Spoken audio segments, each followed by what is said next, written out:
Hello everybody and welcome to a brand new episode of Current Affairs. This is your host and friend Yvette D'Souza from ZTV, Regina.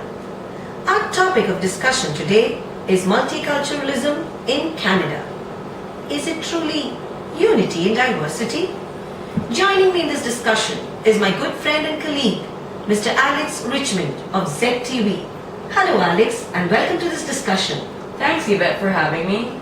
To start with, we need to understand the true meaning of multiculturalism. What does multiculturalism in Canada actually mean? By adopting multiculturalism as an official policy, Canada affirms the value and dignity to all Canadian citizens, regardless of their racial or ethnic origins, their language, or their religious affiliation.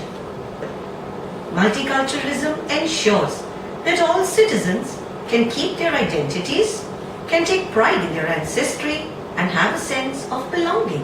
So it looks like Canada is truly benefiting from its diverse population. Yes, indeed. The following are the positive aspects of multiculturalism. In the education sector, a lot of emphasis in schools is given to the assimilation of different cultures into the Canadian ethos, to prepare the future generation to be more accommodated towards living in peace and harmony. Not only so, but also in the professional front, having a team comprising of diverse cultures helps in problem solving. You mean to say there is unity amidst diverse cultures in Canada? Good for Canada, eh? Not really, Alex.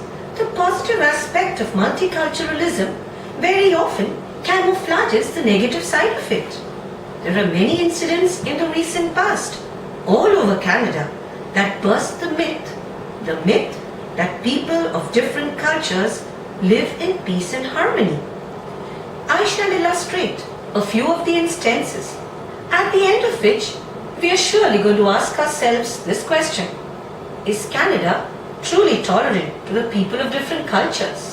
One incident at the University of Alberta, which came to be known as the Sikh Turban Incident.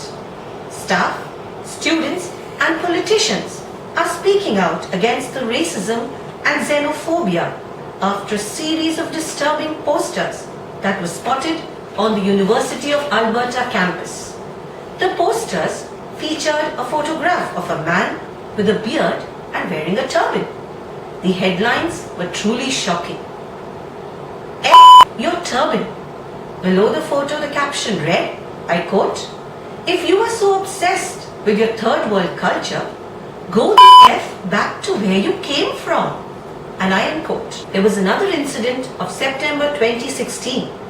A mosque in Sherwood area of Regina was under the scanner as landowners and residents in the area objected against a mosque being built. 8 landowners signed a letter expressing opposition to this project. That sounds really upsetting. I did hear of these incidents too. Somehow, I never really gave it any thought. That is exactly the point I intend to highlight in this discussion, Alex.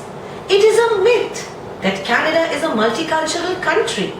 And if we want to continue to live in this bubble of Canada being multicultural, then it means that there should be a sense of tolerance towards people of all cultures, race and ethnicity, which in turn, mind you, would mean that the white would have to give off their privileged position and supremacy in society, which is definitely not the case in today's Canada.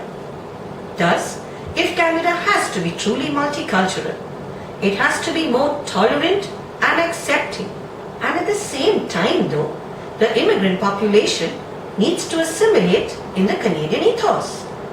Well Alex, that's all we have time for, and it brings us to the end of today's episode of Current Affairs. Good night.